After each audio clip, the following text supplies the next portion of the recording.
Hello and welcome to the second part of our BAFTA podcast. This time about the comedy and entertainment categories. We're leaving out documentaries and stuff because, we haven't really seen very many of them.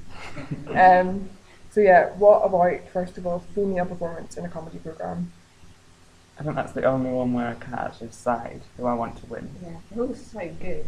So good. I love all of them. Catherine Parkinson's so good, but I can't say I watched the IT Crowd, so. But Getting On, that's my favourite comedy of the year, so.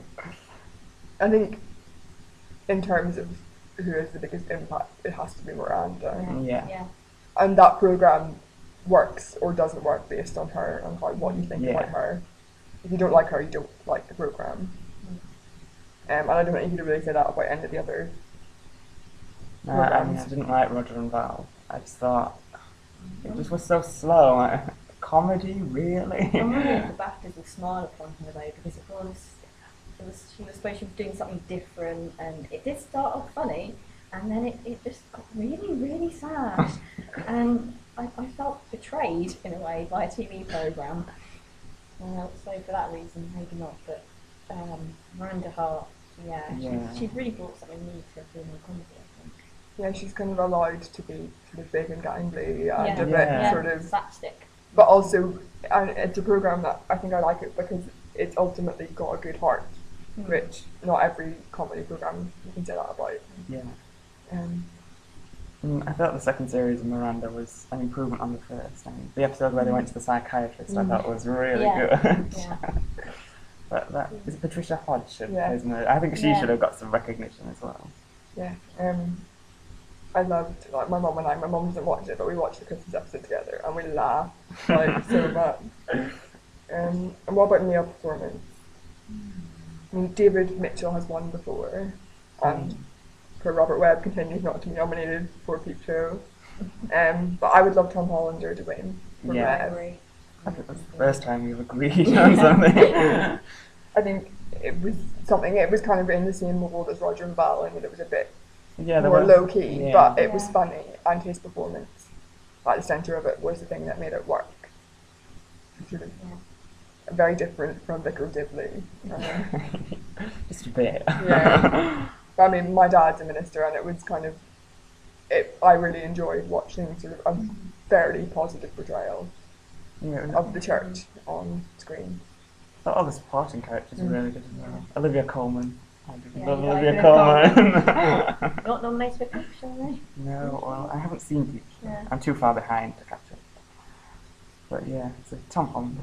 But you could kind of almost see the BAFTA just giving it to James Buckley because they want to show that they're dying with the kids. It's Misfits again, isn't it? The in-between, just my dad watches it and he really gets it and I don't, and I find that deeply disturbing. I don't find I like anything with students in it. I think I hate these students because I feel really old. And what about sitcom? Again, I would love Rev to win. I think Mrs. Brown's Boys is not going to win. I'm surprised it got nominated. It's actually very good. I really liked it. Miranda, Yeah, where is Miranda? That should have won. But yeah, I mean, like, Mrs. Brown's Boys was funny, but some of the episodes were really good, but if you tuned in at the end of the series, not a good decision. But yeah, Rev again, I think it managed to be low key without being sort of not funny, which I think was where Roger and Val fell down. Yeah, definitely. It was a good comparison, I think. And I mean, the last episode of Rev was quite dark in some ways, but it was also very funny, like Tom Hollander's seduction dancing. But it also kind of made quite an interesting point, and it ended on a low key note without being sort of depressing. Mm-hmm. His sort of out of character behaviour was very funny, but also said more about his character than it could have done. I don't know why The Trip's been nominated. Of all the BBC Two sort of arty comedies, I didn't think much to it at all. It's just them doing impressions. And that. I wasn't impressed by the trailers, so I didn't watch it. No, I saw a bit of the first episode and I don't get it. I mean, Rev, I would love Rev to win, but I would say Peep Show winning as well. I mean, Peep Show, a lot of people say it's past its best, but it is amazing that for a comedy with such low ratings, it's on like series 6 or 7. Yes. If this was America, it would have been cancelled long ago. It's sort of tucked away though, isn't it? Like at 11 PM on a Friday. And finally, quickly, the entertainment performance and entertainment programme. What do we think? Graham Norton. I like Graham Norton. Yeah, I think he's done something different. Like he's very different from Jonathan Ross, and I didn't watch.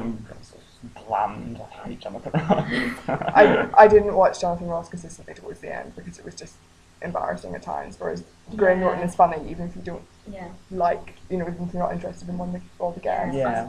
A lot of the times I don't have a clue who these young people are appearing on the sofa, but it's worth it just to watch, you know, Graham Norton, and he's a comedian as well. He lends himself as opposed to Jonathan Ross, who wasn't.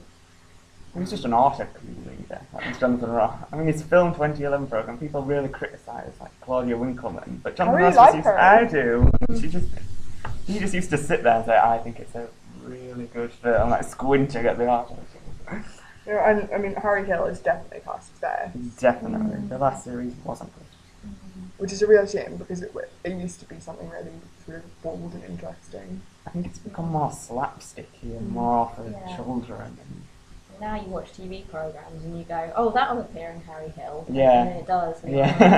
There's some very funny stuff about Downton Abbey, right? But I think that downtown song. But I think Graham Norton really deserves it for all the categories. Both categories. I do like Rob Brydon though, but I didn't like the Rob Brydon show. I liked Would I Lie to You. I like that. So yeah, that's it, I think.